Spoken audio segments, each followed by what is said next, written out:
para a deputada Jo, deputado pastor Eurico, e para as outras duas expositoras da mesa que também terão direito de falar, com certeza. Deputada Érica Cocai, a primeira signatária do requerimento dessa audiência pública, e que por ser a primeira signatária, legitimamente preside essa audiência pública. Queria cumprimentar Vossa Excelência, cumprimentar aqui todos os senhores e senhoras deputadas que presentes neste momento, ou que já passaram por aqui, acompanham, e isso mostra a importância, o número de deputados que aqui acorreram, demonstra a importância que o tema tem para o Brasil, e de certa maneira já podemos parabenizar a Comissão de Constituição e Justiça e essa casa, pelos seus membros, apesar de posições divergentes, os seus membros estarem aqui sim reverberando temas tão importantes para a sociedade brasileira. Eu gostaria de cumprimentar a doutora Ana Costa, que já foi obrigada a nos deixar, cumprimentar o doutor Olímpio, cumprimentar a doutora Marina, cumprimentar a doutora Liliane, cumprimentar o doutor Rodrigo Pedroso e o representante o Bernardo Campinho, representante da OAB. Eu queria fazer uma pequena prévia à minha fala. O Brasil vive hoje um dos seus mais perigosos momentos político-institucionais. Nós vemos cada dia mais, em vários temas, um acirramento de ânimos em pessoas que pensam de uma maneira e pensam de outra. E vendo isso, de certa maneira, se refletir aqui, me vem um tema fundamental para o nosso país. O tema da concórdia política. Talvez o lugar que isso mais foi pensado foi na Espanha da década de 70 e da década de 80. Um país que antes fragmentado, o deputado Amin, que é um historiador muito mais robusto do que eu sou apenas um curioso, é verdade, mas a Espanha da década de 70 e 80, um país absolutamente fragmentado, dividido por vários momentos, uma história de divisão, vê na concórdia política e sobretudo na figura de um grande homem, de um grande estadista chamado Adolfo Suárez, o primeiro presidente do governo da democracia espanhola, da transição democrática espanhola. E o Suárez tem uma frase que sempre me marcou e sempre me marcará. A concórdia política, ou seja, a capacidade de pessoas que pensam, que vivem de maneira diferente, conseguirem minimamente conviver, a concórdia política faz crescer as menores coisas. A concórdia política faz crescer as menores coisas, enquanto a discórdia política consegue destruir as maiores. Por isso que eu fiz aqui uma repreensão, sem pretensões de censor, mas eu fiz aqui uma repreensão às vaias e aos aplausos, porque o Brasil precisará de pessoas capazes de realizar concórdia política. Eu aplaudi a todos os que se manifestaram nessa comissão, porque quando não conseguia, e prestem atenção nisso, os que vaiavam no outro momento ou que aplaudiam no outro momento, quando eu não era capaz de aplaudir os argumentos trazidos por alguns palestrantes, e de fato não conseguiria aplaudir tais argumentos, eu aplaudi as pessoas que traziam os argumentos. E esse é um importante princípio da convivência e da concórdia política, o chamado princípio da reciprocidade, em que eu enxergo no outro um outro eu. E quando eu enxergo no outro um outro eu, as minhas perspectivas mudam. E nós somos capazes de conviver, de defender ardorosamente determinados pontos de vista, de pontuarmos com firmeza aquilo que julgamos correto, mas sem a pretensão da destruição do outro. Porque se a pretensão for a destruição do outro, a sociedade já não se justifica mais. E ela se implode e se torna a guerra de todos contra todos, uma realidade que Hobbes não só viveu, mas tentou, na minha opinião, talvez não da melhor maneira e nem da maneira mais feliz, mas tentou teorizar. eu gastei uma parte do meu tempo para isso, porque me parece que o Brasil, que vive um risco sério de corrosão social, de ruptura do seu tecido social, dependerá de pessoas capazes de realizar a concórdia política, que sejam capazes de respeitar aquele que pensa de uma maneira diferente, ainda que com argumentos que possam lhe parecer sofísticos, ou sofismáticos, perdão, de argumentos que possam parecer absolutamente indefensáveis. Mas eu quero defender o direito da senhora a trazer o seu cartaz, ainda que eu discorde absolutamente do seu cartaz. Que a senhora tem esse direito de existir e de se manifestar. Bem, feita essa preliminar, que me parece importante para aquilo que nós estamos falando, eu quero ir aqui a temas pontuais do projeto. O projeto de lei tem alguns objetivos claros, e sobretudo no substitutivo que apresentamos. Em primeiro lugar, o projeto de lei quer sim criminalizar pessoas que façam e que induzam, estimulem de maneira fria, calculista, as mulheres. Essa sim, muitas vezes vítima, não só da violência sexual, mas mesmo aquela mulher que não consegue ver a beleza da maternidade, a grandeza que é ser mãe. Mesmo a mulher que não consegue ver isso e que pretende fazer um aborto imputável, e eu vou precisar de um pouquinho mais de tempo do que meus 10 minutos. Mesmo essa mulher, e eu pedirei atenção, que depois eu quero respostas de vossas senhorias na mesa. Essas mulheres devem ser e devem ter uma pena menor do que aquele homem que friamente tenta fazer com que ela aborte. A mulher que vem abortar, e aqui não estou me referindo ao caso de estupro, a mulher que comete o crime de aborto, muitas vezes sim, está ali com uma série de cargas psicológicas, e etc, etc, etc. Já o homem que muitas vezes a engravidou, diga-se de passagem, e que quer induzi-la a abortar, esse precisa ter, deputada Jo Moraes, sim, uma pena mais grave do que ela. Aquele que na internet fica tentando vender e ganhar dinheiro com o sofrimento dessas mulheres, esses precisam sim ter uma pena ainda mais grave do que a própria mulher. Então, eu estou falando do que diz o projeto, não de ilações e assim por diante. Projeto de lei. Então, o projeto de lei traz esses dois novos tipos penais: aquele que induz e instiga, e aquele que anuncia método abortivo, muitas vezes ganhando dinheiro com isso. Eu tenho certeza, e estou começando por pontos de consenso, eu não acho que alguém aqui concorde com pessoas que façam isso, que achem esse tipo de conduta algo digno, algo que deve ser legitimado pelo direito. Eu estou me referindo ao projeto. Segundo ponto, o projeto dá uma definição para esse etéreo e gasoso conceito de violência sexual. Violência sexual, nós colocamos o seguinte: nós sabemos o que é violência sexual. São todas as condutas, e são muitas, todas as condutas descritas no título 6 do Código Penal. Com todo respeito à sua excelência, a deputada Érica Cocai, o estupro de vulnerável está no título 6 do Código Penal.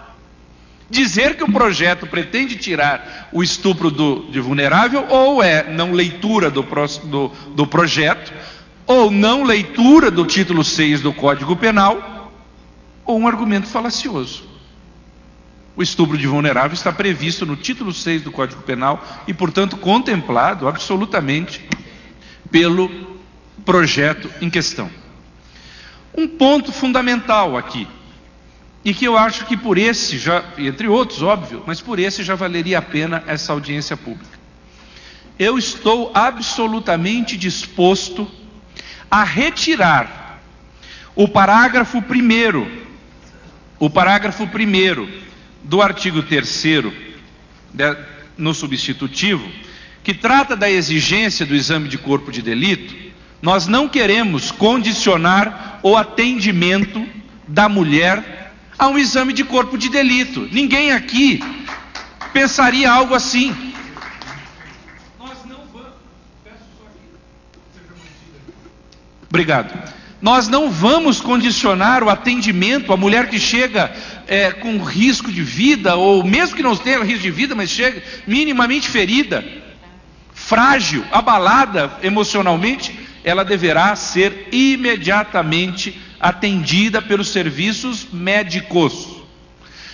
Não me parece haver dúvida numa leitura sistemática do substitutivo em relação a isso.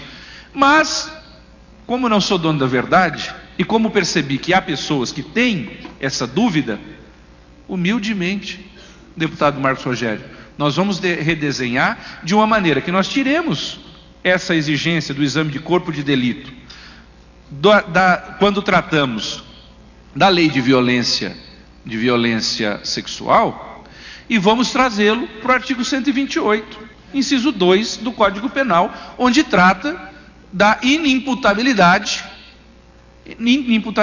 no caso de estupro. Ou seja, para que se verifique essa inimputabilidade, inclusive sugestão do Dr. Rodrigo Pedroso e inclusive também tratada pela deputada Maria do Rosário, e isso eu já adiantei a ela, por isso fui até ali conversar com ela, e também o representante da OAB.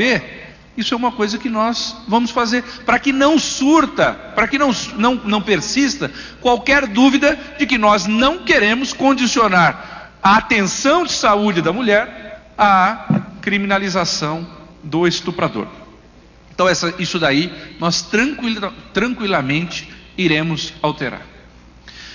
Um outro ponto fundamental: profilaxia da gravidez é um absurdo ortográfico, gramatical, lógico, jurídico, porque profilaxia é impedir o contágio por uma doença. E eu tomei o cuidado de pesquisar isso em 5 línguas diferentes, em 5 dicionários autorizados em 5 línguas diferentes. Todos dizem que profilaxia significa evitar o contágio por uma doença. Com todo respeito à doutora Ana Costa, um doutorado em saúde pública não permite alteração do dicionário. Não quero aplausos, por favor. Obrigado. Doutorado em saúde, se fosse um doutorado pelo menos em filologia, o estudo da língua, eu respeitaria. Doutorado em saúde pública não permite alteração semântica do dicionário. Portanto, ter permitido que que a expressão profilaxia da gravidez fosse colocado, ou aconteceu por ignorância, ou aconteceu por acharem que a gravidez é uma doença contagiosa, diga-se de passagem. Talvez, e aqui, doutor Olímpio, com todo o respeito que Vossa Senhoria talvez aqui, com todo o respeito que Vossa Senhoria me merece e terá sempre, aqui sim, talvez esteja um pensamento que esse me parece abominável, quando Vossa Senhoria compara uma pessoa humana no início do seu desenvolvimento a um tumor. Essa expressão foi falada por Vossa Senhoria. A mulher poder se livrar-se de um tumor.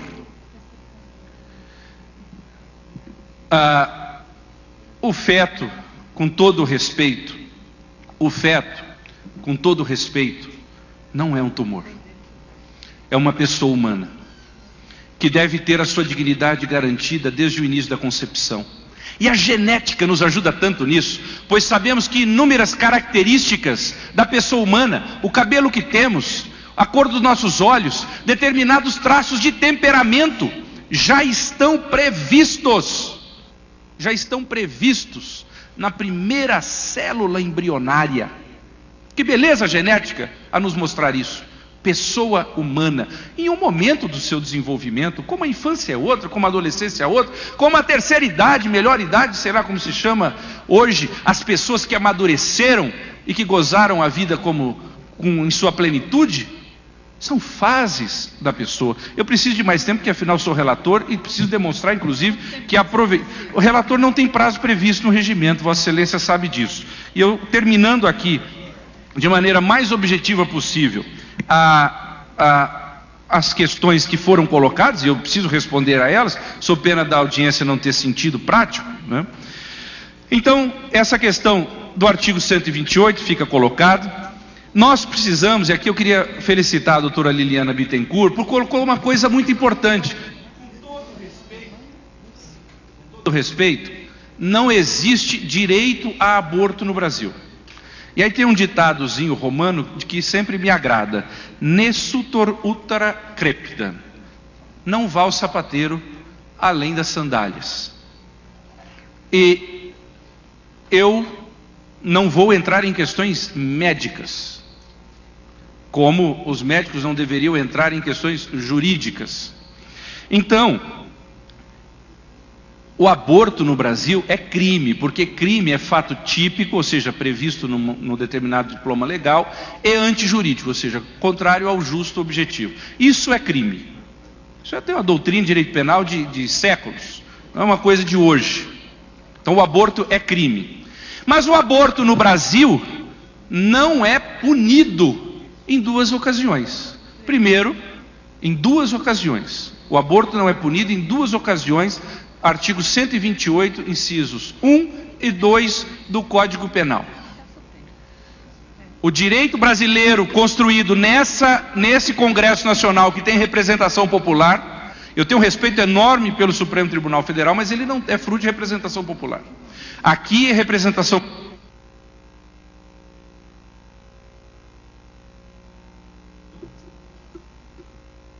Aqui constrói esse direito. Há dois casos em que o aborto não é punido: em que há risco de vida para a gestante, e no caso em que nós temos o estupro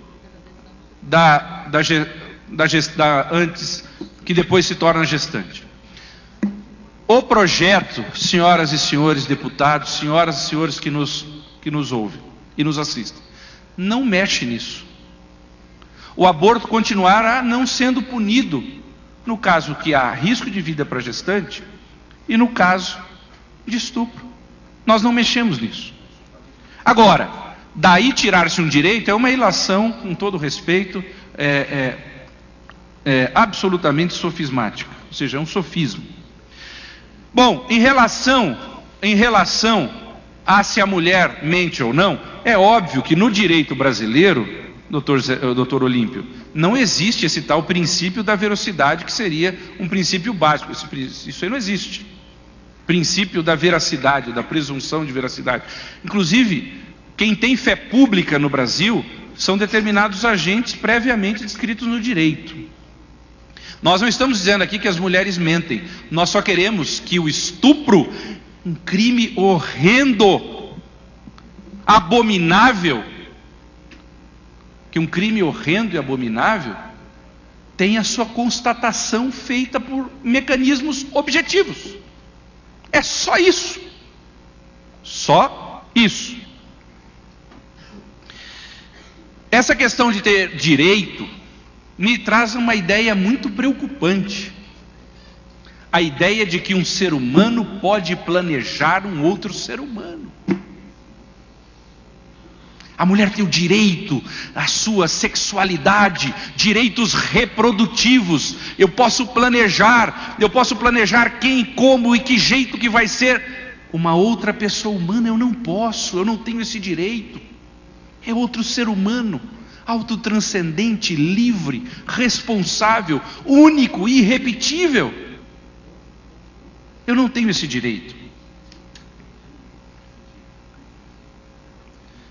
Eu deixo claro aqui que não uso, embora tenha uma fé sobre a qual eu não escondo e que certamente pode sim iluminar inúmeros argumentos racionais que eu tenho, mas trato aqui com absoluta racionalidade sobre esses temas.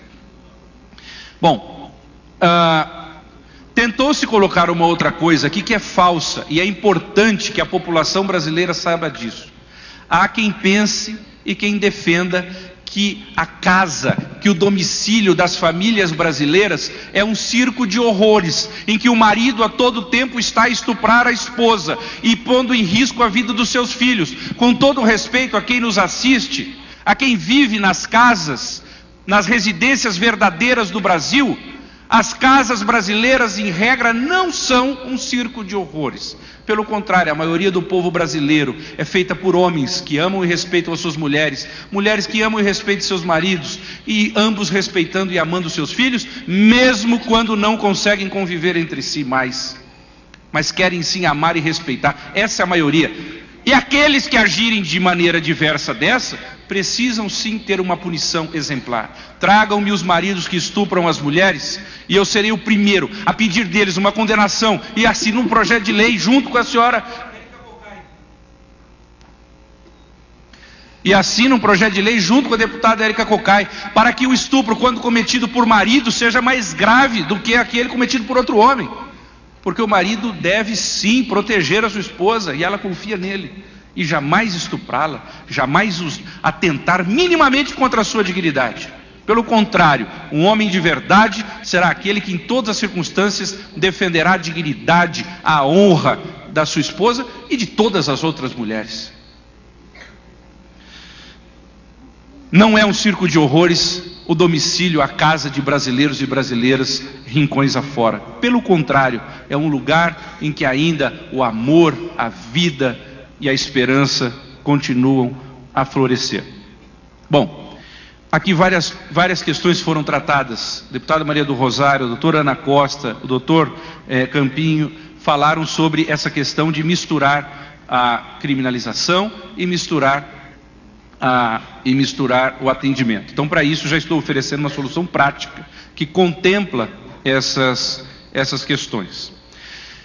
Coloca-se aqui que estamos discriminando as mulheres. De maneira alguma. E há momentos que nós vamos ter que tratar as mulheres de uma maneira diferente, como é o caso desse fundo que está sendo colocado para prevenir a violência contra a mulher. Eu não acho que tem que ter um fundo para evitar a violência contra o homem. Eu acho que tem que ser para as mulheres, efetivamente. E, em regra, a vítima de violência sexual também é a mulher. Por isso eu acho que ela precisa ter uma lei que proteja isso daí. Isso é uma discriminação? Parece que não. Ou se é uma discriminação justa. A mulher precisa sim ser mais preservada nesses aspectos. E aqui, efetivamente, eu vou concluindo. Perdoe-me falar demais, mas isso só mostra que prestei atenção atentamente a cada um dos argumentos aqui trazidos. O projeto, por fim, não trata, repito, da pílula do dia seguinte. Esse é um não tema para nós. A pílula do dia seguinte é um medicamento que hoje sequer pressupõe ou requer receita médica. A mulher, ou quem quer que vá a uma farmácia e compre a pílula do dia seguinte, não precisa sequer de receita médica. O hospital, para ter lá a pílula do dia seguinte, não precisa sequer de receita médica. Eu não estou aqui externando a minha posição sobre a pílula do dia seguinte com isso. Inclusive o Tribunal Constitucional Espanhol tem uma decisão recente sobre a questão da pílula do dia seguinte, mas eu só quero dizer que o projeto não trata desse assunto. Nós só estamos retirando profilaxia da gravidez porque é um termo que ofende a inteligência e o centro jurídico brasileiro. E por fim, eu quero agradecer a contribuição de cada um dos senhores e das senhoras, agradecer deputado Marco Rogério e deputado Pastor Eurico e deputada Jo Moraes, em nome de Vossas Excelências, cumprimentar todos aqueles que aqui colocaram. E queria colocar uma coisa por último, agradecer a deputada Cristiane Brasil, que, não obstante a discordância em relação a alguns pontos do projeto, discordâncias que eu estou disposto a debater, a discutir, para que cheguemos, o máximo possível de um ponto de consenso, porque eu acho que é para isso que nós estamos aqui, não é para disputas infantis, mas para a construção de consensos e, repito, de concórdia política. Claro que alguns pontos serão intransigíveis, e é natural da minha parte e de outra parte, mas a gentileza, a educação da deputada Cristiane Brasil, estou usando o seu exemplo pela pela divergência com relação ao mérito, mostra o tipo de país e o tipo de debate político que nós queremos. Muito obrigado. Obrigado, deputado Evandro Gus.